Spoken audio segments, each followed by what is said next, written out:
영화학개론 조별과제 안녕하세요. 박상현입니다. 네, 선배님들 또 계절, 또 날씨 이야기로 방송을 시작해 보려고 합니다. 계절과 날씨 이야기만큼이나 오프닝이 그렇게 무성의할 수가 없는데 오늘은 얘기해야겠어요. 이거 봄 날씨 맞습니까? 뭐 아무리 봄이 이제 다 가고 있다고는 하지만 이거 여름이잖아요. 그래서 거의 땅바닥에 지금 이글이글 계란을 깨서 까놓으면 계란 프라이가 될 수 있지 않을까 싶을 정도로 더운 요즘인데요. 또 뜬금없지만 뜨거운 부분이 하나 더 있죠. 요즘에 삼성전자와 하이닉스 투자하신 분들 뜨거우신가요? 실례가 안 된다면 아이스크림 하나만 사주십시오. 저 포모 느껴요. 포모 Fear of Missing Out. 저도 올라탔어야 됐어요. 저 왜 못 탔을까요? 그래서 이런 안타까운 요즘인데요. 그런 또 열풍에 동참하는 영화가 있습니다. 북미에서는 지금 개봉한 지 한 2주일 정도 됐나요? 엄청난 흥행 돌풍을 이어나가고 있는 작품이고, 이 작품을 통해서 또 이 작품이 담고 있는 인물 마이클 잭슨의 어떤 생전 곡들, 무대들, 퍼포먼스들도 다시금 붐업되고 있는 그런 영화입니다. 마이클 잭슨의 일대기를 다룬 영화 마이클이죠. 그래서 국내에서도 이번 주에 개봉을 했는데 과연 우리 대한민국도 이 마이클 잭슨 열기에 올라탈 수 있을 것인지 아니면 포모를 느끼고 끝날 것인지 굉장히 궁금해지는데, 개인적으로 사실 저는 좀 고백을 하자면 마이클 잭슨을 좋아합니다. 좋아하는데 잘 몰라요. 왜냐하면 제가 어릴 때부터 뭐 저희 방송을 꾸준히 들어오셨던 선배님들이라면 아시겠지만 제가 어릴 때부터 영화나 책은 많이 좀 그래도 접하고 읽고 보고 했거든요. 근데 유독 음악 쪽에 좀 약합니다, 제가. 그래서 국내 1세대 아이돌들도 제가 잘 몰라요. 막 뭐죠? H.O.T, 뭐 S.E.S. 제가 이분들 당연히 알지만 곡들을 잘 모른다. 그래서 저기 태평양 건너 미국의 어떤 음악 시장 제가 과연 알겠습니까? 지금 대한민국 음악 상황도 모르는데. 해서 마이클 잭슨 노래는 많이 들어봤고 너무 대단한 뮤지션인 건 알고 있었지만 실제로 디테일하게 그가 어떤 생을 살았는지 또 그의 어떤 디스코그래피가 어떠한지 이런 건 제가 잘 몰랐거든요. 그래서 오늘도 저 혼자 이 마이클 잭슨 영화를 다루면 이거 보나마나 패가 망신할 게 뻔하다 해서 오늘 특급 게스트 한 분, 마이클 잭슨 전문가라고 제가 감히 호칭해도 될까요? 부담을 이렇게 이빠이 들면서 게스트 한 분 소개해드리도록 하겠습니다. 저희 방송에는 오늘 처음 출연해 주시는 분이고요. 아무래도 조금 이제 직접 목소리로 자기소개를 해주시는 게 낫지 않을까 싶은데 배우 활동을 또 하고 계시는 분입니다. 해서 엘리언님 인사 부탁드립니다. 네, 안녕하세요. 저는 뮤지컬 배우로 뮤지컬 배우뿐만 아니라 다양하게 활동하고 있는 엘리엇이라고 합니다. 네, 반갑습니다. 근데 소개가 너무 잘못된 것 같아요. 저 지금 집에 가야 될 것 같아요. 거창한가요? 너무 거창한데요. 원래 방송 앞에 호객행위는 이렇게 해야 되는 거, 삐끼는 이렇게 해야 되는 거예요. 아니 과대 포장이 너무 심하게 돼 있어가지고 거의 질소 포장.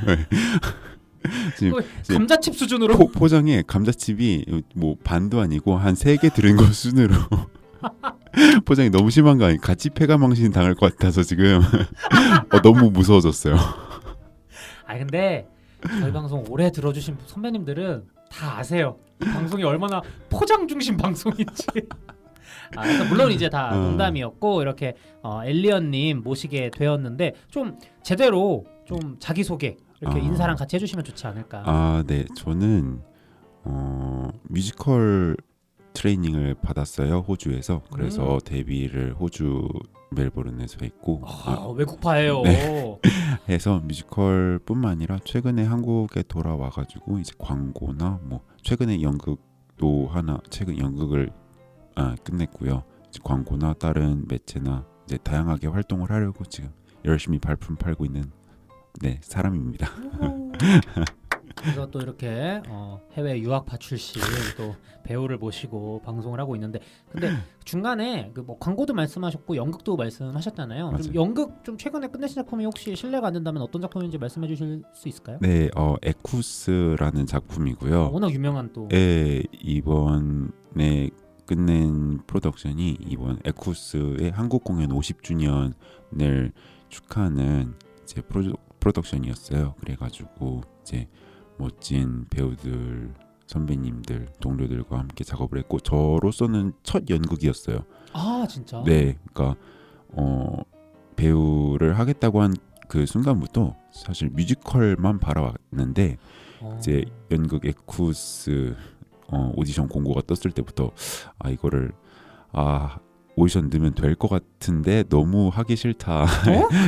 약간 제가 좋아하는 색깔의 작품은 아니었어요. 이거 되게 솔직하고 네. 의외인데요. 왜냐면 보통 너무 하고 싶은 작품인데 안 될 것 같아. 이게 이제 많은 사람들이 생각하는 그건데. 이게 왜냐면은 어렸을 때 제가 기억하는 그 작품의 이미지가 그리고 실제로도 한번 봤지만 이제 말들이 다 벗고 나오잖아요, 남자 배우들이. 네네. 그러고 뭔가 저의 인상에는 되게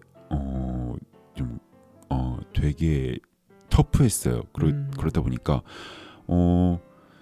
그 다음에 배우로서 제가 어떤 행동을 취해야 되고 어떤 배우가 돼야 될까 항상 고민을 하던 와중에 오디션 공고를 보고 이거 놓으면 될 것 같은데 근데 나랑 안 맞는데 내가 좋아하는 색깔은 아닌데 근데 해봐야 될 것 같다라는 생각이 들어서 되게 오만 가지 생각이 들어서 오디션 공고 데드라인 정말 직전에 서류를 넣고 그러고 얼떨결에 됐어요. 이게 어떤 얘기인지 알겠다. 그러니까 성향이나 취향적으로는 맞아요. 그 작품과 약간 거리가 있는데 맞아요. 예전에 그 작품을 이제 보셨을 때 느꼈던 어떤 그 작품이 요하는 이미지나 맞아요. 테크닉 이런 부분들이 사실 객관적으로 봤을 때 또 나랑 맞는 것 같기도 하고 맞아요. 그래서 뭔가 오디션을 넣으면 될 것 같은데 또 막상 하기는 싫은 약간 이런 맞아요. 거구나. 아무래도 이게 사람인지라 자기의 취향이나 입맛에 맞는 일을 좀 더 따르기 마련이잖아요. 그럼요. 같은 일을 하더라도 아무래도 상현 씨도 영화를 보더라도 뭔가 같은 영화가 있으면은 자기가 좋아하는 감독이나 그 취향을 따르는 배우들 뭐 그런 장르도 프로덕션 그렇고. 맞아요. 저 호러 영화 안 보거든요. 그런 것처럼. 맞아요. 그래서 저도 마찬가지였던 것 같아요. 근데 이 공연을 하게 되면 아마 스스로가 더 발전되지 않을까라는 생각을 했던 것 같아요. 그래서 이제 고민 끝에 오디션을 넣고 또 하게 됐고 그렇게 에쿠스와 함께 9개월을 보냈습니다. 그럼 어떻게 보면은 도전을 하긴 하신 거네요. 그죠. 이게 단순히 어떤 안 될 것 같은데 해보자라는 도전은 아니었지만 뭔가 나랑 안 맞을 것 같은데 해보자. 뭔가 내가 배우는 것이 있을 것이다. 맞아요. 이런 쪽의 도전을. 맞아요. 그럼 9개월이면 사실 거의 1년에 달하는 굉장히 긴 시간이었는데 결과적으로 지금 이제 돌이켜 보셨을 때는 뭔가 배울 만한 부분이 있으셨나요? 네, 배울 만한 부분도 많았고, 그러니까 제가 제일 걱정했던 거는 사실 제 역할 자체가 말 역할이었는데, 말, horse. 네, 저는 누가 남들 앞에서 벗은 제 모습을 보인다는 생각을 단 한 번 해본 적이 없었고, 보통은 맞아요. 약간 그러니까 배우들도 요즘에 그게 필요성에 따라서 노출을 많이 하게 되잖아요. 네네. 근데 그거와 별개로 나는 그런 일이 없지 않을까라는 생각을 했었는데 예, 그것도 그거고 그 말 역할과 별개로 제가 주인공 아빠 역할의 언더스터디를 또 같이 준비를 해야 됐었어요. 언더스터디라고 하면 뭘까요? 그러니까 평소에는 제 말 역할을 하다가 그 알런의 아버지 역할의 배우분들이 두 분 다 스케줄이 불가하면은 제가 이제 스탠바이를 하다가 이제 그 역할에 투입이 되는 건 거죠. 그러니까 어떻게 보면 5분 대기조로. 맞아요. 그래서 그러면은 배역을 2개 다 숙지하고 있어야 되는 거잖아요. 네, 맞아요. 그래서 리허설을 공연은 실제로 4개월을 했고 리허설을 5개월을 했어요. 배보다 배꼽이 더 크네요. 연습이 너무 힘들었던 것 같아요.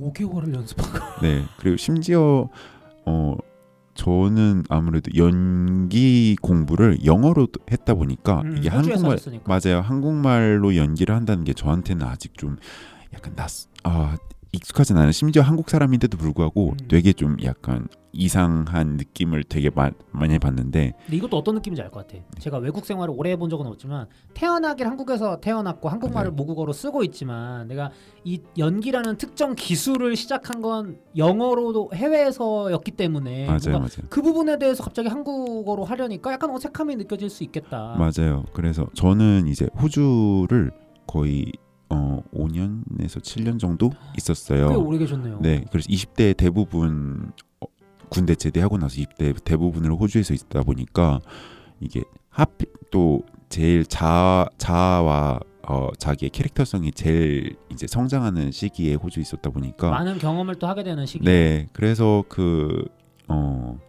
연기로 연습하는 그 순간들이 정말 너무 어려웠어요. 그리고 제 역할에 맞는 나이도 아니고 좀 더 캐릭터의 아버지다 보니까 원래는 5, 60대 선배님들, 좀 연배가 선생님들, 있으신. 네, 선생님들이 하는 캐릭터를 이제 한참 어린 제가 그거를 소화하려다 보니까 쉽진 않았는데 결론적으로는 저 스스로도 앞으로의 방향성이라던가 뭐 숙제를 많이 안 왔고 또 좋은 동료나 선배님들도 많이 알게 돼서 네, 만족스러운 것 같아요. 네, 근데 딱 한 번으로 족하다. 네. 약간 언중요골인 것 같은데. 한 번으로 충분했던 것 같아요. 아니 살다 보면 어떤 경험들은 너무 좋아도 맞아요. 딱 한 번 정도 하는 게 맞아요, 제일 강렬하게 맞아요. 끝날 때가 있어요. 맞아요. 근데 저는 또 이런 질문을 드리고 싶어요. 물론 이제 에쿠스라는 유명한 연극을 하시면서 또 어떤 또 그 고뇌를 하셨는지 또는 연기적으로 어떤 부분에 좀 더 주안점을 두셨는지 등등 좀 배우로서 받고 싶은 질문들이 있으실 수 있어요. 하지만 죄송하게도 저희 방송은 그런 고급진 방송이 아니고 거의 타블로이드지의 황색 언론에 가까운 그런 방송이기 때문에 제가 오히려 좀 더 궁금한 것은 네네네. 아까 나체라고 하셨는데 네네네. 제가 에쿠스 공연을 본 적이 없기 때문에 맞아요. 그 수위가 어느 정도인지도 궁금하고. 수위는 이제 홍보하기로는 17세 이상부터 공연을 관람할 수 있는 걸로 나와요. 그러니까 그 알런이라는 소년의 이야기를 다루거든요. 그 주인공이 앨런이고. 네, 알런이고 이제 말을 자기의 종교로 삼는 네, 그런 캐릭터예요. 그리고 이제 이게와 별개지만은 질 메이슬린이라는 여자 캐릭터를 만나면서 이제 그런 되게 다양한 사람의 원초적인 욕구들을 다룬다고 홍보하고 실제로도 그렇긴 해요. 그래서 이제 이 막 후반부에 이제 알런과 질의 사랑 얘기를 다루기도 하고 말과의 사랑 얘기도 다루기도 하는 거라. 근데 그게 되게 성적인 얘기는 아니고 조금 더 알런이 말을 믿는 종교적인 사랑 그러니까 어떤 육체적인 이종간 그게 아니고 맞아요. 그냥 어떤 정신적이면서도 맞아요. 플라토닉하면서도 그런 거죠. 맞아요. 네. 그래서 보이는 게 아무래도 이제 말 역할의 배우들이 다 벗고 있다 보니까 저희가 상체를 다 벗고 이제 위에 하네스를 쓰고요. 아래는 삼각의 가죽 이제 보호대를 입고 이제 허벅지랑 발목 있는데도 다 각반 같이 차요. 예, 그래서 약간 옷을 입은 말의 진짜 말을 형상화하기 위해서. 네네네네. 그렇게 하는데 이제 보이는 게 아무래도 어쨌든 1차원적으로 보면은 남자 배우들이 벗고 있는 모습에 그쵸. 가깝잖아요. 저희가 비록 이제 투구까지 쓰고 있지만서도 그렇다 보니까 보이는 게 좀 그렇긴 한데 보이는 것보다는 좀 더 많은 내용을 담고 있는 공연이다. 네. 사실 그 저희 선배님들 또 들어주시는 선배님들이 식견이 높으세요. 아마 다 그럼요. 에쿠스 아실 거예요. 그럼요. 그죠? 네, 그럼요. 하지만 모르시는 분들도 계실 수 있기 때문에 제가 그 가려운 곳을 긁어드린. 저도 다 압니다, 에쿠스. 그럼요. 저도 긁어드린 거예요. 궁금하지 않았던 자들만 저에게 돌을 던져. 아니 내가 대신 긁어주는 거야. 그죠? 그럼요. 어쨌든 그 홍보 멘트나 그리고 보통 저희가 어떤 공연에 대해서 이게 구글링 인터넷 검색을 하면 이미지 위주로 나오다 보니까 맞아요. 되게 뭔가 야한 공연인가 보다 단적으로. 그러니까 이렇게 생각하실 수 있는데 또 그런 또 깊은 이야기가 담겨져 있는. 그래서 이 퍼포먼스가 이 나체의 의상이 또 납득이 되는 그런 공연이다. 그냥 이유 없이 벗는 게 아니다. 이런 거예요. 다 끝난 공연을 제가 뒤늦게 해석하고 있다는 점. 어쨌든 호주에서 이제 연기 공부를 하시고 또 시작하신 다음에 한국 오셔가지고 광고와 에쿠스 같은 유명하고 멋진 연극까지 섭렵하고 계신 우리 배우 엘리언님 모시고 이렇게 여기 방송- 뻥튀기가 너무 심한 것 같아요. 저 뻥튀기 장수예요. 저 뻥이요 아저씨예요. 모르셨구나. 제가 나오기 전에 이제 어떻게 방송의 흐름이 가는지를 알아야 되니까 몇 개를 듣고 왔거든요. 근데 기존 저희 에피소드들. 예. 근데 이 정도였나 싶고 기억이 왜곡됐나. 여기서 고백을 하나 하자면 저는 그 처음 오신 분들 있죠. 굉장히 좋아합니다. 딱 그 요리하기 좋은 맞아요. 원재료의 상태라고 맞아요. 할까요? 이제 속 까먹기 좋잖아요. 아니 근데 사석에서도 오늘 방송을 통해서 저희 둘이 처음 만난 게 아니기 때문에 이전에 뵀을 때도 좀 이런 부분의 어떤 농담이나 이런 것들을 유하게 받아 주실 수 있는 분이라는 생각이 들어서 제가 또 이렇게 한 거고. 근데 이제 첫 출연이시다 보니까 그런 것도 궁금해요. 뭐 최근에 하셨던 공연 얘기도 하셨고 뭐 호주에서 잠깐 공부하신 얘기도 하셨는데 네. 어떻게 배우를 꿈꾸게 되셨는지. 그리고 저는 아까 말씀하신 것 중에 좀 인상 깊었던 게 배우라는 직업을 선택하기로 하면서부터 언제나 뮤지컬을 꿈꿔 맞아요. 오셨다라고 하셨거든요. 그래서 맞아요. 그 어떤 계기, 이유, 그리고 종국에는 어떤 또 뮤지컬 작품들을 좋아하시는지도 좀 간단하게 들어보면 좋지 않을까. 저는 사실 이제 어렸을 때 꿈이 제가 성당을 다니거든요. 신부님이었어요. 꿈이 신부님이셨어요. 네. 성당에. 네. 되게 믿음이 되게 강하셨나 보다. 저희 그러니까 모태 신앙이기도 하고 어렸을 때 성당 가는 거를 되게 좋아하고 그래서 성당 활동도 되게 많이 했어요. 반주도 하고 이제 신부님 옆에 서서 이제 복사하는 일도 하고 그래서 이제 저희 가족이 저희 성당에서 좀 유명했죠. 어렸을 때는. 그래서 네임 드셨구나. 네, 왜냐면은 할머니도 다니고 저희 부모님도 성당 활동을 하고 저랑 제 동생이 한 명 있어요. 이제 성당 활동을 하면서 정말 주일에는 성당에서 살다 보니까 저희 가족이 좀 유명했어요. 그래서 항상 제가 지나가면 저희 성당 이제 할머님이나 어르신들이 제 신부님 된다고 하는 애다 이 정도로 너무 많이 뿌려놓으셨구나. 네, 이게 정말 컸어요. 근데 제가 중학교 1학년 때 뮤지컬 캐츠를 봤어요. 또 유명한 작품이 나오네요. 맞아요. 그래서 눈이 뒤집혔죠. 그래서 이게 진짜 내가 갈 길이다. 왜냐면은 저는 신부님이 되기 전부터도 약간 꿈이 그림 그리는 거 좋아해서 화가도 하고 싶었고 그런 적도 있으시고. 네, 피아노를 초등학교 6학년 때까지 쳤어서 약간 음악하는 신부님이 되고 싶다고 했었어요. 성당에서도 또 반주하셨다고 네, 하니까. 맞아요. 오르간도 오래 쳤고 그래서 약간 그런 예술 활동에 어려서부터 되게 관심 많았는데 키츠를 보는 순간 이게 내가 정말 원하던 건가 보다. 네, 눈을 뜨셨구나. 네, 완전 막 미쳐가지고 그때는 막 네이버 지식인도 생긴 지 얼마 안 됐고 저희 우리 왜 이렇게 옛날 사람이? 저희가 생각보다 나이가 있잖아요. 저희 90년대생입니다. 90년대 초반 태생. 그러다 보니까 막 저희 그때 막 야후 기억나죠? 야후. 너무 나이 든 사람 얘기였나? 이거 지금 모르시는 분들도 계실 거예요. 지금 뭔 얘기하고 있지 얘네가 이렇게. 그때는 구글이 없었잖아요. 국내에 이제 구글이 인지도가 전혀 없었던. 맞아요. 아예 그렇게 없다 보니까 그런 와중에서도 막 모르는 영어로 막 캐치 뮤지컬 막 검색하고 완전 막 압도당해가지고 이게 내 길이다 생각하고 있었는데 이게 여러 집안 상황이나 뭐 여러 정황상 제가 바로 그런 연기 활동을 배울 수는 없었고 이제 그러면서도 다양한 작품들을 좀 직접적으로 그리고 바깥에서 접하면서 그러면서 뮤지컬을 계속 하고 싶어 했던 것 같아요. 네. 그럼 캐치가 되게 엘리언님께는 의미가 있는 작품. 네, 아무래도 첫 작품이니까. 네. 이게 근데 또 유추를 해보자면 짧게 말씀해 주셨지만 어릴 때 또 그림 좋아해서 화가도 잠깐 꿈꾸셨다고 하셨고 피아노도 오래 연주하셨다고 하니까 어떤 시각적인 그림과 청각적인 음악 이런 부분에 대해서 단련이 좀 돼 있으셨던 것 같아요. 단련이라기보단 관심? 그러다 네, 보니까 맞아요. 영화 매체 못지않게 또 네네. 뮤지컬 매체도 그런 종합예술적인 부분이 있기 때문에 맞아요. 아마 그런 부분에서 매혹이 되시지 않았나 싶고 또 성당에서도 어쨌든 제가 성당이나 교회 활동을 안 해봐서 잘 모르는데 네. 그걸 무대라고 하나요? 그 앞에 나가서 이제 뭐 반주도 넣으시고 뭐 이렇게 앞에서 하신 거라면 또 많은 또 어떻게 보면 관객 앞에 서는 법도 은연중에 단련을 하신 거기 때문에 종합적으로 그렇게 눈이 뜨이실 수 있지 않았을까. 예.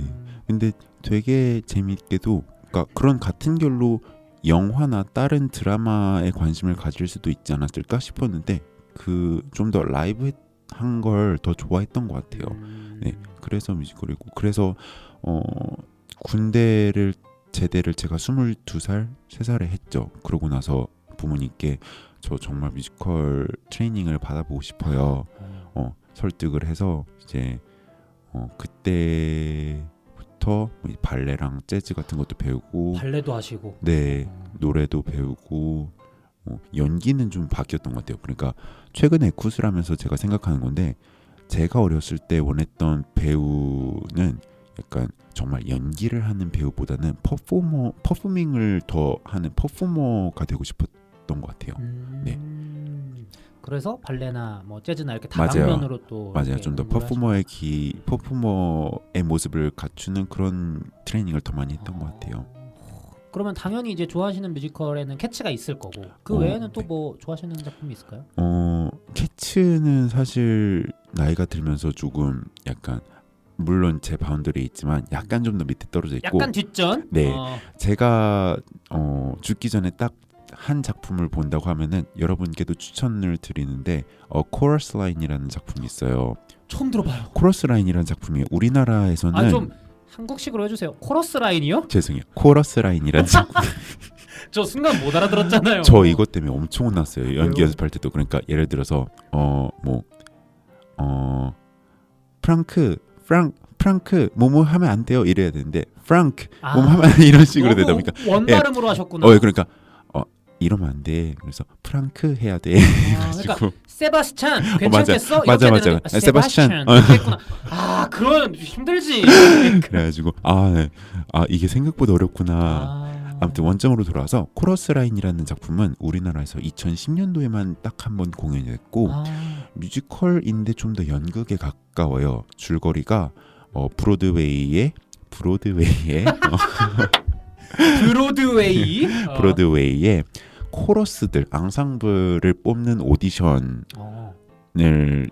배경으로 하는 작품인데 네, 그래서 한 16명 정도의 댄서, 배우, 퍼포머들이 각자의 자기 사연들을 꺼내면서 자기가 이 코러스를 하고 얼마나 하고 싶어 하는지 이 일을 얼마나 원하는지 각자의 얘기들을 해요. 그리고 마지막에는 그 모든 배우들이 다 같이 나와서 원이라는 되게 유명한 뮤지컬 넘버를 다 같이 금빛 양복 착장에 모자를 쓰고 부르는데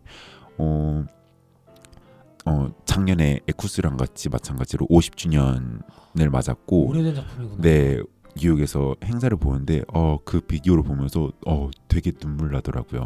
그러니까 나이가 들면서 이 작품이 그러니까 공연의 주인공을 뽑는 게 아니라 어쨌든 그 공연에 코러스를 뽑는 거잖아요. 그러니까 어떻게 보면 약간 또 한 발 뒤에 서 계신 역할들을 맞아요, 뽑는 맞아요. 내용인데 맞아요. 자기의 모든 것들을 다 보여줘도 결국에는 그 주인공이 아닌 한 발 뒤에 배경이 되기 위한 그런 건데 그게 비단 엔터테인먼트 뭐 예술을 하는 많은 사람들의 얘기일 뿐만 아니라 세상을 살아가는 모든 사람들의 얘기이지 않을까라는 생각이 들었어요. 그래서 그 넘버나 그 독백이나 이런 모든 것들이 나이가 들면서 더 마음에 와닿더라고요. 네. 뭔지 알 것 같아요. 네. 사실 그 진짜 말씀해주신 대로 어떤 업계든 간에 진짜 그 업계에서 탑이라고 하는 분들은 너무 소수고 정해져 있고 맞아요. 스포트라이트 받는 부분도 이제 좁고 그러다 보니까 대부분의 이제 사람들은 그 업계 내에서도 묵묵하게 그냥 평범히 일을 해야 되는 거잖아요. 맞아요. 그런데도 또 각자 스토리가 없냐? 그건 또 아니거든. 그래서 맞아요, 그런 맞아요. 부분을 아마 조명하는 작품이라 좀 맞아요. 이런 공연 예술계에 계신 분들도 감동하시겠지만 네네네. 또 일반 또 회사 다니시는 분들도 충분히 감동할 수 있는 작품이겠네요. 네, 그래서 한번 선배님들도 유튜브에 코러스 라인이거든요. 네, 영어로 검색하셔서 네, 다양한 저희 스펠링까지는 안 알려드립니다. 그 알아서 지식인에 검색하세요. 네,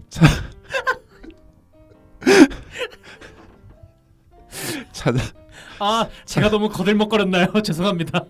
다 농담인 거 아시죠?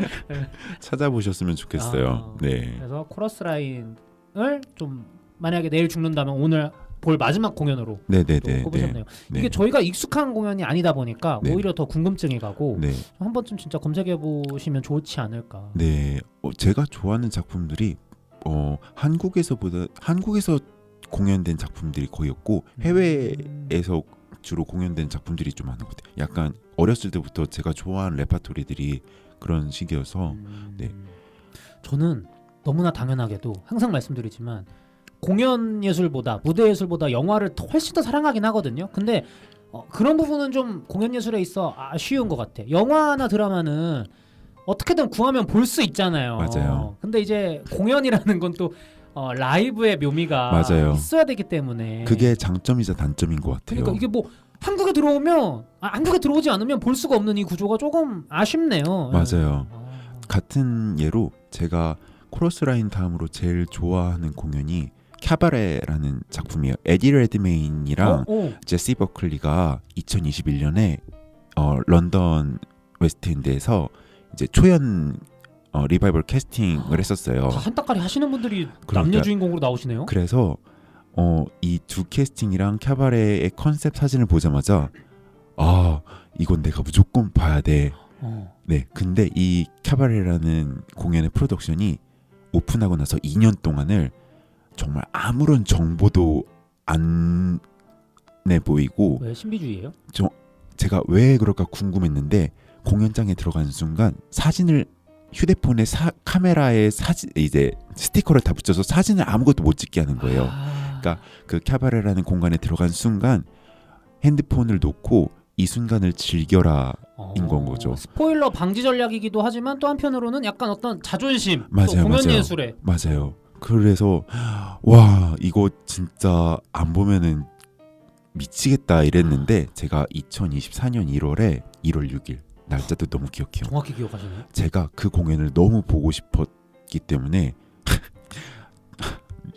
티켓을 50만 원을 주고 혼자 앉을 수 있는 앞자리 VIP 자리를 사서 좋은 이제 자리, 좋은 자리. 네, 보러 갔어요. 어디로요? 영국으로요. 영국으로 네. 직접 나른 거예요? 네네. 와, 그래서 진짜 너무 기대했는데 그 순간이 정말 꿈처럼 지나가더라고요. 이게 공연의 장점이자 단점인 것 같아요. 너무 좋았는데 기억을 되살리라니까 정말 너무 꿈처럼 흘러가서 사라지다 보니까 이게 다시 볼 수도 없고. 네 이거를 그 시간을 다시 되돌릴 수가 없잖아요. 그러니까 와 그래서 제가 그거를 기억을 담으려고 집에 이제 런던 숙소 오자마자 막 레포트처럼 막 그 후기를 막 썼어요. 그 누가 시키지도 않았는데. 네. 근데 그러다 보니까 페이지가 12페이지가 넘어가더라고요. 진짜 진심이셨구나. 네, 너무 좋았어요. 이게 무대 예술의 또 매력이다. 이게 보는 사람이 더 기억을 잊지 않기 위해서 막 이렇게 발버둥을 친다는 게 맞아요. 대단하네요. 너무 좋았어요. 그게 약간 제가 이 시어터를 좋아하는 제일 큰 이유지 않을까. 그 순간에 정말 제일 높은 감동을 줄 수 있는 진짜 순간의 네. 예술. 맞아요. 바로 또 휘발되기 때문에 맞아요, 손으로 붙잡을 맞아요. 수 없기 때문에 더 맞아요, 매력적으로 맞아요. 느껴지는. 맞아요. 네. 근데 반대로 영화는 존재하고 남을 수 있어서 그래서 더 특별하지 않나라는 생각이 들어요. 그러니까 그 두 매체가 되게 상호 보완적이면서 맞아요. 전혀 다른 매력을 갖고 있어가지고. 맞아요. 그래서 이렇게 호주에서 공부하시고 발레와 재즈까지 섭렵하시며 진정한 퍼포머의 길을 나아가고 계시는 과대포장 싫어하시는 우리 엘리언님 모시고 방송을 하고 있는데 저희가 오늘 다루는 영화의 주인공이 또 역대 최강의 퍼포머 아니겠습니까? 전설이시죠. 네, 전설, 황제, 마이클 잭슨, MJ 어떻게 좋아하시나요? 사실 저는 아까 오프닝에서 말씀드렸듯이 노래는 되게 좋아하고 얼마나 그가 대단한 뮤지션이었는지 댄서였는지 뭐 이런 거는 다 이제 어느 정도 알고 있지만 이 알고 있다는 것도 뭐랄까 그러니까 듣고 보고 배웠다고 해야 되나? 내가 직접 막 그 공연을 보면서 느낀 세대가 아니기 때문에 물론 뭐 저희 둘 다 뭐 같은 세대긴 하지만 제가 그만큼 그쪽으로 많이 좀 얕아가지고 혹시 마이클 잭슨 좀 어떻게 좋아하세요? 너무 좋아하죠. 근데 이제 저희가 이걸 같이 하기로 하면서 마이클 때 하기로 결정을 하면서 이 방송? 네 하기로 했잖아요. 근데 얘기를 들으면서 말했지만 그는 정말 레전드잖아요. 네. 전설이고 그의 이름을 모르는 사람은 없을 것이기 때문에. 네, 누구도 반박할 수 없는 정말 황제인데 그래서 정말 골수 팬분들이라든가 그를 정말 뼛속까지 사랑하는 팬분들이 많은데 내가 감히 내가 감히 여기 나와도 되나 걱정하고 왔는데 네. 오프닝부터 정말 큰일이 나버렸어요.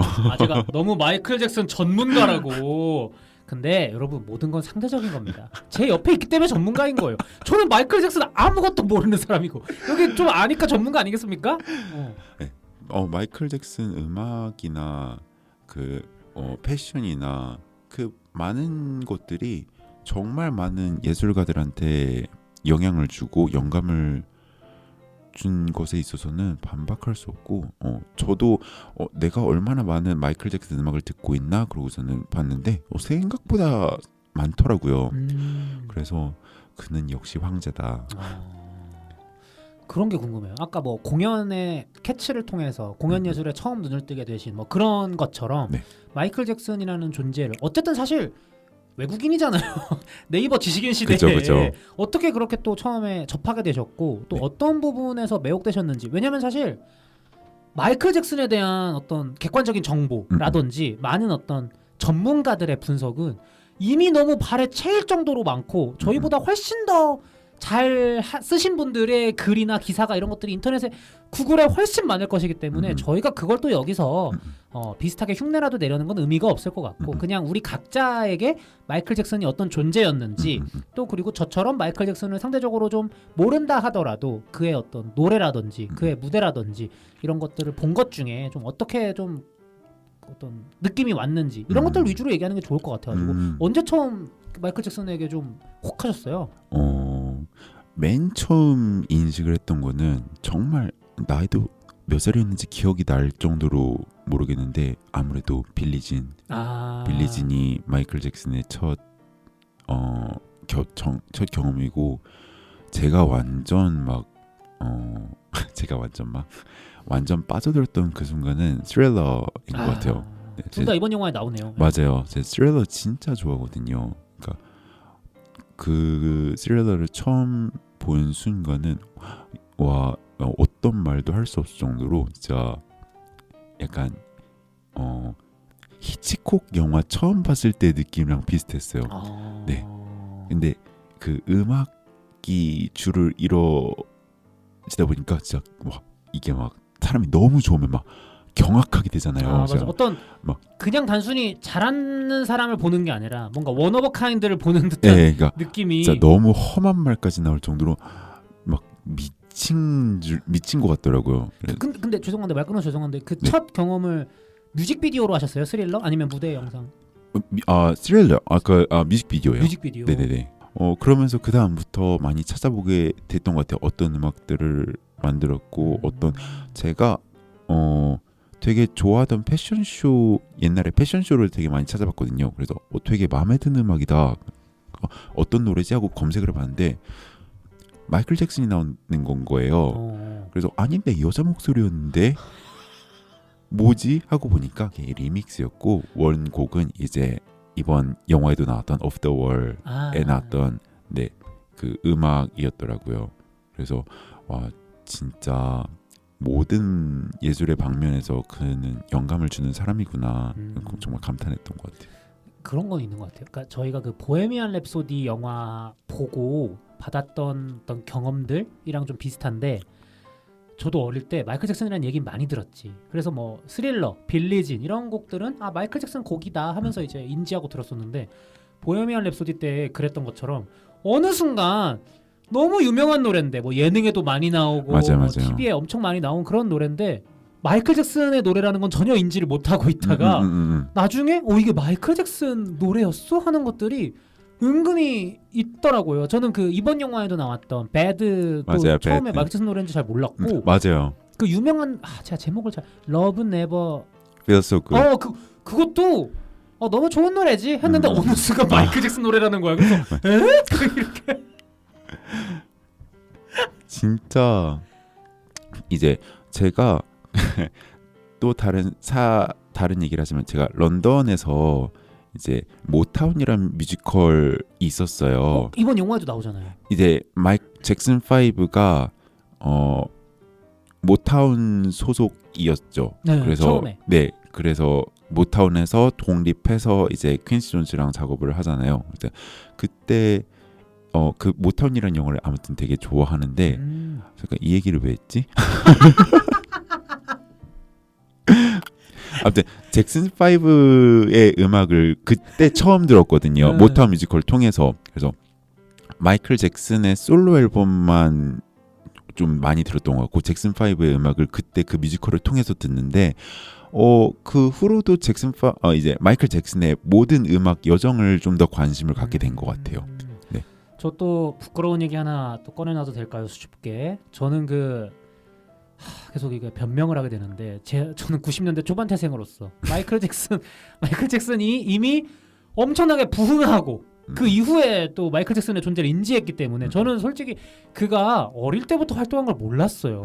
그래서 잭슨 5라는 이름도 저는 들어본 적이 없다가 제가 진짜 팝의 문외한이죠, 여러분. 근데 가디언즈 오브 갤럭시라는 영화를 극장에서 보는데 그 시리즈에 좋은 기성곡들이 굉장히 많이 항상 수록되잖아요. 근데 너무 영화를 재밌게 봤는데 엔딩 크레딧 올라갈 때 I Want You Back이 나오는 거야. 근데 노래가 너무 좋은 거야. 신나고. 그래서 이야 이거 누가 불렀지 하면서 이제 검색을 하는데 잭슨 5래. 그래서 그때만 해도 뭐 가족 사업인가? 이렇게 생각을 했는데 나중에 알고 보니까 그게 마이클 잭슨의 그 형제들이더라고. 맞아요. 그때 알았어요. 약간 90년대 80년대까지는 잘 모르겠는데 90년대 2000년대 초반에는 그렇게 가족 그 가수 그룹을 많이 지어서 활동을 많이 했더라고요. 악동 뮤지션처럼. 네, 맞아요. 약간 잭슨 5도 그렇고 토니 브렉스턴이라고 해서 되게 유명한 팝 가수가 있어요. 그래서 브렉스턴즈라는 그런 그룹도 있었고. 브렉스턴네 사람들이구나. 네, 맞아요. 브렉스턴이라고 해주세요.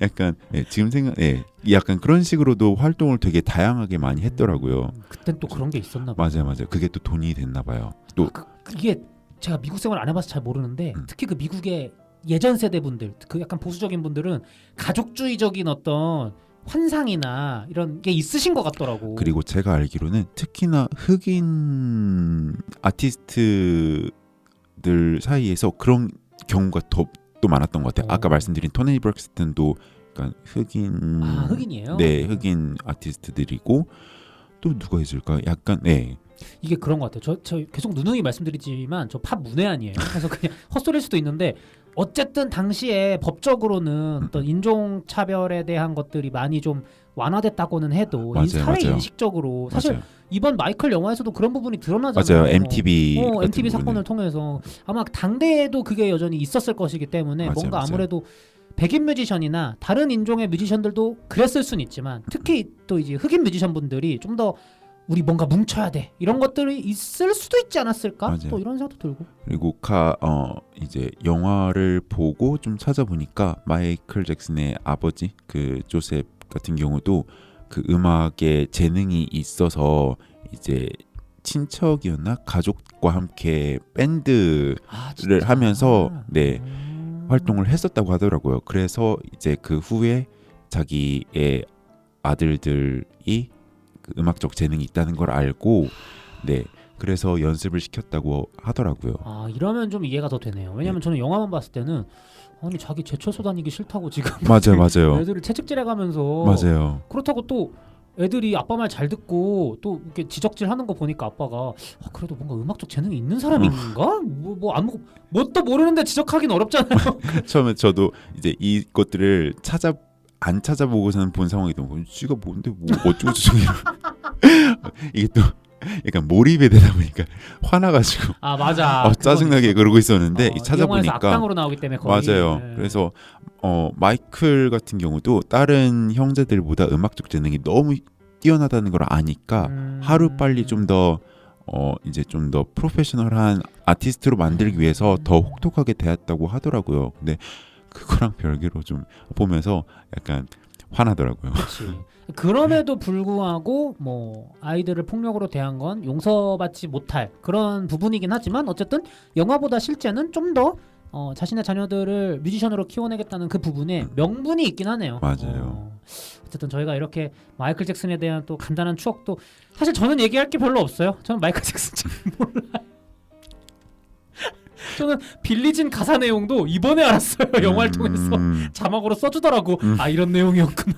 근데 저희 또래 또 나이 얘기가 좀 언급이 되겠는데 저희 또래는 이제 빌리진에서 문워크랑 이렇게 몸 45도로 기울이는 그런 여러 가지 춤 동작들 되게 많이 따라 해보고 막 그 잭슨의 그 특유의 추임새 같은 거 있잖아요. 많이 따라하고 그랬잖아요. 그러지 않으셨나요? 저는 전혀. 아, 저는 지금 들으면서 무슨 얘기 하시는 거야? 지금 속으로 이렇게 생각했어요. 많이 따라하셨나 봐요. 아니 뭔가 한 번쯤은 이제 뒤로 걷는다던가 이렇게 발을 끈다던가 문워크는 한번 시도해봤어요. 그러니까 근데 그게 도무지 안 되더라고. 그래서 그냥 그러니까. 포기했어요. 뭐 약간 좀 그 저희 세대 너무 그렇던가? 계속 오늘 저희 세대 얘기를 약간 그렇게 따라 해보고 막 약간 흉내내고 그럴 만큼 마이클 잭슨은 저희에겐 좀 특별한 뮤지션이긴 해요. 그러니까 저희가 성인이 될 때쯤까지도 살아있던 레전드니까. 2009년에 돌아가셨더라고요. 맞아요. 그래서 그 정도면 저희가 고삼. 충분히 정신머리가 좀 잡혀있을 때. 맞아. 그래서 같은 시대를 살아갔던 것만으로도 되게 특별하잖아요. 맞아요. 그런 것들은 있어요. 어느 업계든 레전드들과 한 세대를 이제 살아간다는 거는 또 그만한 또 재미가 있어요. 맞아요. 또 그것도 영광이라면 영광이고. 맞아요. 그리고 또 굉장히 그 부끄러워하실 것 같긴 한데 그 엘리언님의 신체 비율이나 쉐입이 굉장히 잭슨스러워요.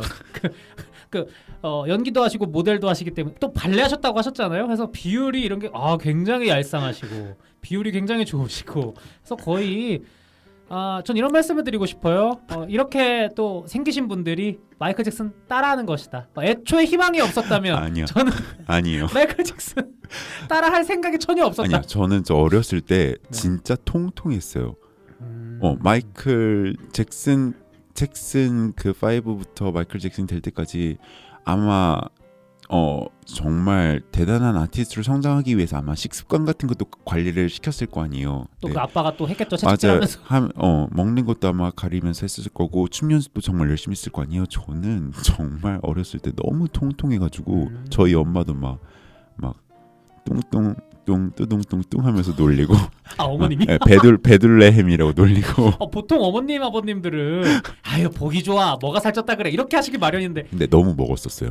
너무 먹었어서 엄마랑 할머니가 너 좀 살이 올랐다라고 하면 진짜 그 위험 신호거든요. 엄마 귀여우니까 이제 놀리긴 했는데 전 정말 먹는 걸 너무 좋아했어가지고. 근데 지금 모습을 지금 보면서 얘기를 들으니까 전혀 상상이 안 가요. 지금은 너무 날씬하시고. 그래서 친구들이 다 용됐다 하죠. 비법이 뭔지 그거는 제가 방송 끝나고 독점적으로 한번 들어보는 것으로 하고 저희가 오늘 이렇게 마이클 잭슨 얘기로 이제 포문을 열었다면 열었는데 오늘의 영화 이야기를 또 본격적으로 해봐야겠죠. 그래서 가시죠. 저희는 이번 영화 이야기로 넘어가 보도록 하겠습니다.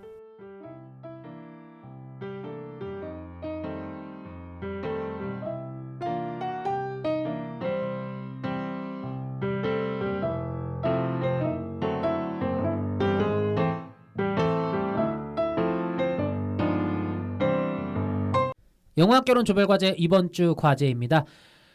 황제! 드디어 이렇게 아련하게 됩니다. 마이클 잭슨의 일대기를 다룬 영화죠. 마이클 이야기를 해보도록 하겠습니다.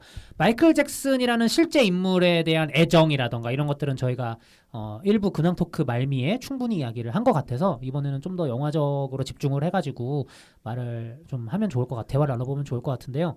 간단하게 어떻게 보셨는지 인상 비평을 먼저 좀 들어보고 싶은데. 이제 목요일 날 개봉을 했잖아요. 5월 13일에. 네네 이번 주죠. 그러고 오늘 아침에 보고 왔어요. 지금 녹음하는 날 당일 아침에 기준 보고 왔어요. 제가 신선하게 보고 오셨네요. 목금토 스케줄이 정말 빡빡해서 정말 뭐 심야도 볼 수 없을 정도여서 바쁜 척하는 것 같긴 한데 양해해 주시고 아침에 이거를 보고 오늘 오후에 이 대화를 나누면은 되게 더 생생하고 좋을 것 같아서 아침에 조조로 보고 왔는데 저는 개인적으로 걱정을 많이 했어요. 왜냐면은 사람들의 평이 너무 갈려서 맞아요.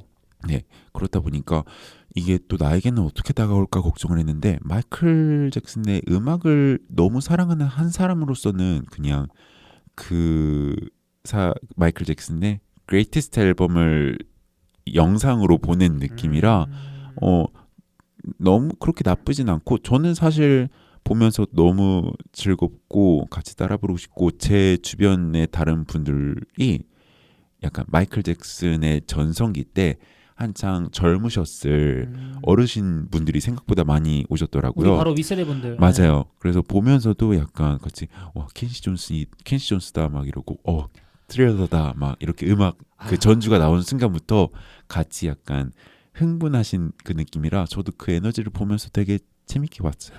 확실히 영화 뭐 공연도 그렇겠지만 영화도 누구랑 보느냐가 또 중요해요. 맞아요. 그날의 객석 분위기가 있거든요. 맞아요.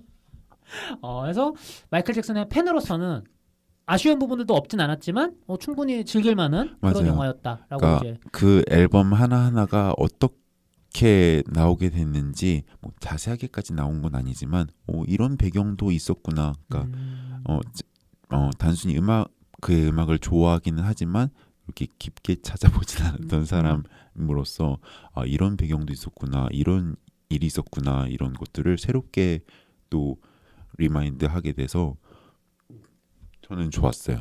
그래서 좀 즐기신 편인 것 같고 네네. 저도 인상 비평 말씀드리자면 저도 즐긴 편이에요. 되게 이 영화가 제작 전부터 여러 가지 잡음이나 맞아요. 영화 외적인 부분들에 대해서 걱정이 많았잖아요. 맞아요. 이 마이클 잭슨 사후에 이 음악과 그의 일대기에 대한 권리를 누가 가지고 있느냐부터 해서 맞아요. 결국 이 영화가 고인을 또 팔아먹는 그런 또 하나의 어떤 영화로 남는 거 아니냐 이런 얘기들도 있었어가지고 좀 그런 부분에서 물론 이제 골수 팬분들은 당연히 아쉬워하실 수 있고 좀 이 영화를 싫어하실 수도 있는데 맞아요.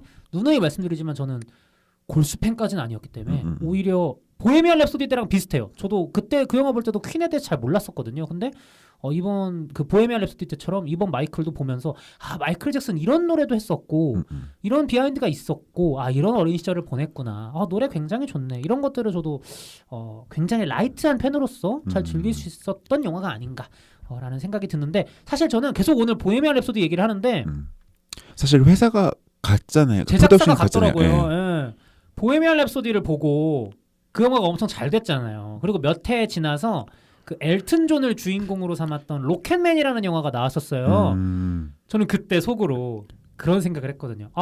이건 언젠가 마이클 잭슨 영화로 가기 위한 지금 디딤돌 같은데 이 사람 영화가 안 나올 내가 그 사람 잘 모르지만 안 나올 수가 없는데 마이클 잭슨 영화가 안 나올 수 없는데 맞아. 그래서 그 사이에 진짜로 엘비스 프레슬리가 주인공이었던 엘비스도 나오고 밥 말리의 밥 말리도 나오고 밥 딜런의 컴플리트 언노운도 나오고 이런 이제 디딤돌들이 하나하나 완성이 되다가 이제 이렇게 마이클 잭슨 영화가 이게 그 모든 게 다 그렇지만 역사의 한 부분을 크게 빛낸 아이콘들은 어쩔 수 없이 기억되기 위해서 나올 수밖에 없는 것 같아요. 어떤 모뉴먼트를 딱 세우는 거거든요. 그래서 저는 사실 약간 점쟁이 코스프레 같긴 하지만 딱 보헤미안 랩소디와 로켓맨 봤을 때 언젠가 마이클 잭슨 영화와 비틀즈 영화가 나오겠다. 비틀즈. 이런 생각을 했었는데 좀 여담이지만 비틀즈 영화도 지금 만들어지고 있다고 하니까 좀 저희가 또 기대를 해봐도 되는 부분이 아닌가 싶습니다. 그래서 마이클에 대한 이야기를 좀 간단하게 서머리를 해드리면 뭐 마이클 잭슨 이야기예요. 실제로 그가 어떤 삶을 살아왔고 어떤 곡들, 어떤 퍼포먼스들을 했는지를 이제 쭉 따라가는 내용인데 시작을 하면 66년이라고 제가 맞아요. 기억을 해요. 이 영화의 첫 그 시대 배경이 1966년에 어떤 시골 마을에서 우리 마이클 잭슨과 그의 형제들이 음악적으로 충만해 보이기는 하나 굉장히 폭력적인 아버지 그리고 그 아래에서 아무 말도 하지 못했던 그러나 자식들만은 사랑했던 어머니 이제 아래에서 이제 자라고 있었던 거예요. 근데 이 아버지가 뭐 아까 그 엘리언님께서 말씀해주신 대로 아이들의 음악적 재능을 충분히 발견을 했고 또 덩달아서 나 이제 제철소 다니기 싫고 일단 우리 가족이 잘 살아야 되니까 맞아요, 이런 맞아요. 대의명분 정도는 있었겠죠. 해서 이제 아이들을 잭슨 5라는 이름으로 그룹화 시켜서 데뷔를 시키려고 하는데 그 과정에서 명도 있죠. 뭐 진짜 어떤 탁월한 코멘트도 있었을 것이고 어떤 이 잭슨 5의 음악적 기량을 이 정도로 끌어올린 데는 아버지의 공도 없지 않았을 테지만 그 가운데에서 아이들을 진짜 무슨 뭐 회초리로 때리는 것도 아니고 가죽 벨트를 풀어서 너무 맞아요. 오래된 좀, 학대 이미지잖아. 근데 그 당시에는 이제 우리나라도 어렸을 때 아역 배우들에 대한 인권이 좀 최근에 생겼지만 그때는 뭐 아시겠지만 주디 갈랜드의 스토리도 그렇고 오제 마법사의 맞아요. 주디 갈랜드도 그렇고 뭐 다른 아역 배우들이나 그런 문제가 그렇게 심각하지 않았기 때문에 가능하지 않았을까 싶어요. 그러니까 인식이 사실 맞아요. 야만의 시대였어요, 진짜. 맞아요. 정말 네. 그래서 이 콜먼 도밍고가 진짜 얄밉게 잘 연기를 하고 있는 이 아버지 조셉 잭슨인가요? 맞아요. 그래서 이제 아이들을 이렇게 때리면서 또 가르치면서 하는데 결국에는 기회가 옵니다. 그래서 아까 엘리아님이 말씀해주신 대로 모타운이라는 그냥 쉽게 이해하시면 소속사 정도 생각하시면 될 것 같은데 모타운이라는 이제 저명한 소속사에서 우리나라로 치면 SMYG에서 잭슨 5를 보고 너네 마음에 든다. 근데 특히 너네 막내 마이클 잭슨 너 뭔가 있음 이렇게 하면서 픽업을 하게 되는 거예요. 그래서 처음에는 이 잭슨 5가 굉장히 형제로서 가족 뮤지션으로서 잘 이제 대성을 가져나가고 있는데 이 마이클 잭슨은 또 한켠에서는 가족들 너무 사랑하지만 이제 나도 나만의 이야기 나만의 노래를 좀 해보고 싶은데 근데 이게 사업에 가족이 끼면 안 돼요. 얘기하기가 쉽지가 않잖아요. 그리고 또 이 마이클의 아이러니가 뭐냐 차라리 가족들을 다 미워해서 너네랑 이제 안 봐 이러면서 이제 독립을 하면 모르겠는데 그쵸. 가족을 너무 사랑해.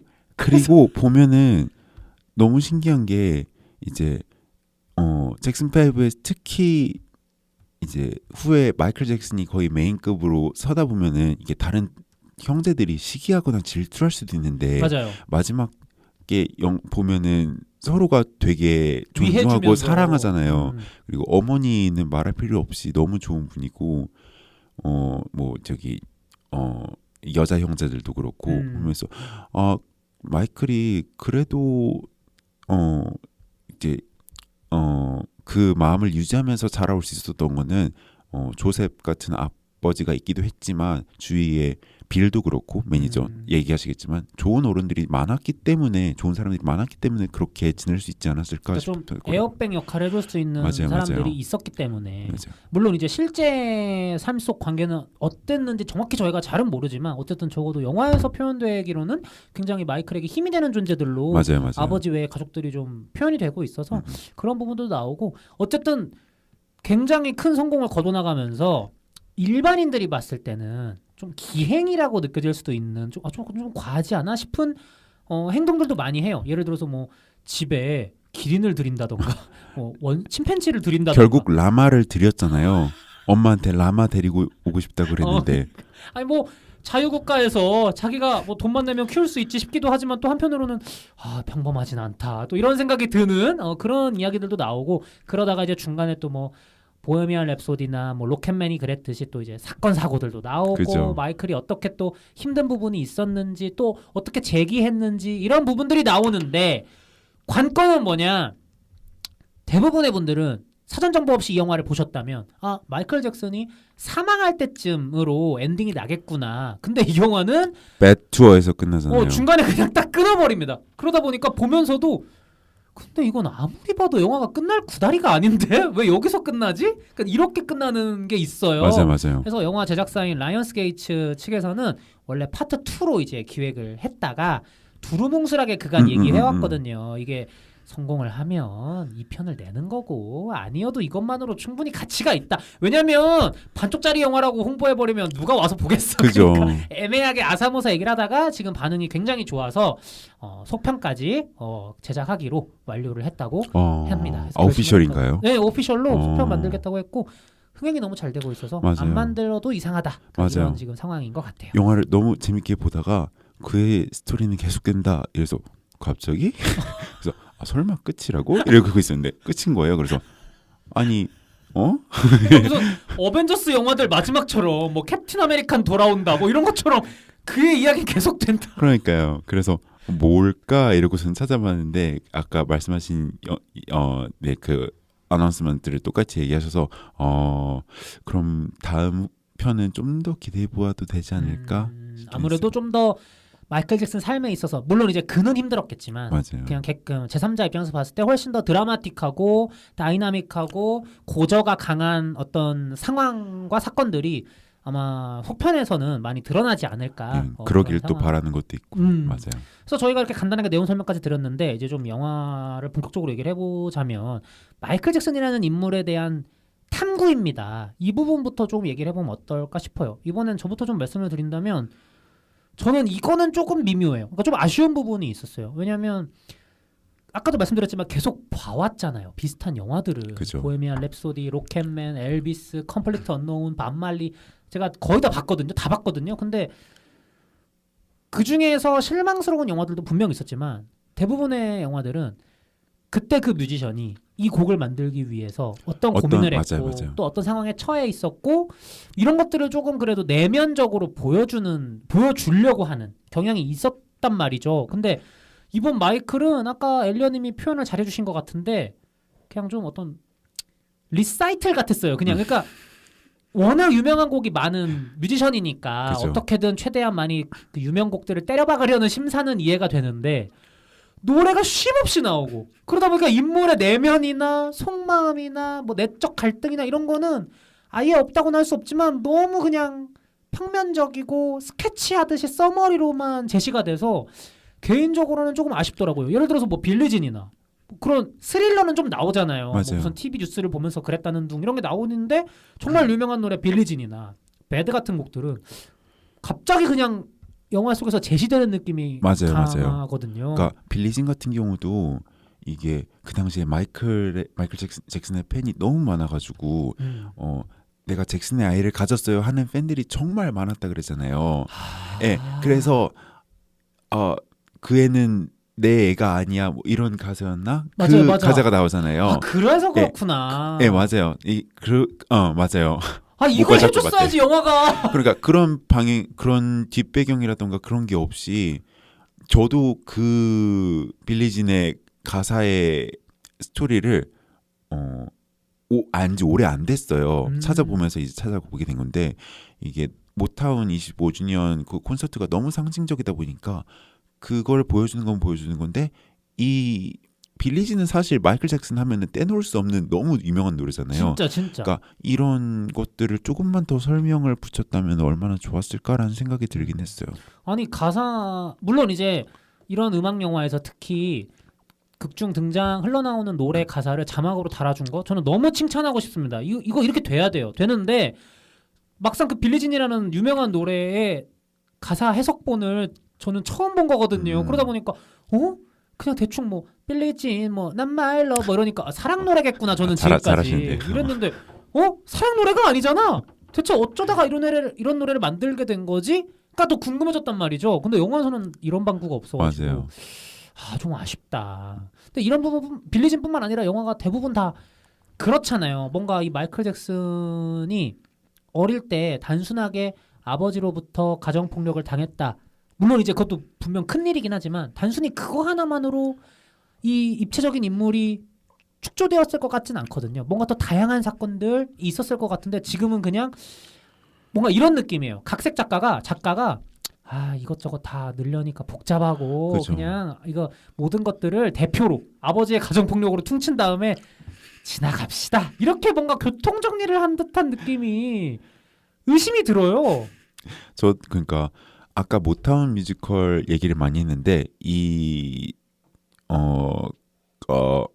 레코드가 진짜 미국에서는 되게 유명한 레코드였어요. 그래서 이 모타운이라는 소속사가 생겨나서부터 그 25주년까지 마이클 잭슨이 빌리진을 보여줬던 그까지의 스토리를 얘기를 하는데 이 역사가 너무 긴데 뮤지컬로는 한 2시간 30분 정도 자르다 보니까 그 뮤지컬도 약간 정말 그 소속된 가수들의 음악들을 이렇게 붙이고 해가지고 그렇게만 나오더라고요. 그래서 약간 인기가요 보는 이렇게 음악 너무 좋고 중간중간 스토리가 있지만 근데 마이클 영화를 이번에 보면서 계속 이렇게 음악들이 이어지고 잠깐 스토리가 나고 하는 게 그때 오턴을 봤던 그 순간이 너무 떠올라서 아 약간 그러니까 마이클 잭슨 하면은 사람들이 기본적으로 떠올리는 게 음악이고 패션이고 그의 다양한 건데 그 우리 많은 사람들이 잘 모르는 그러니까 찾아보지 않으면은 모를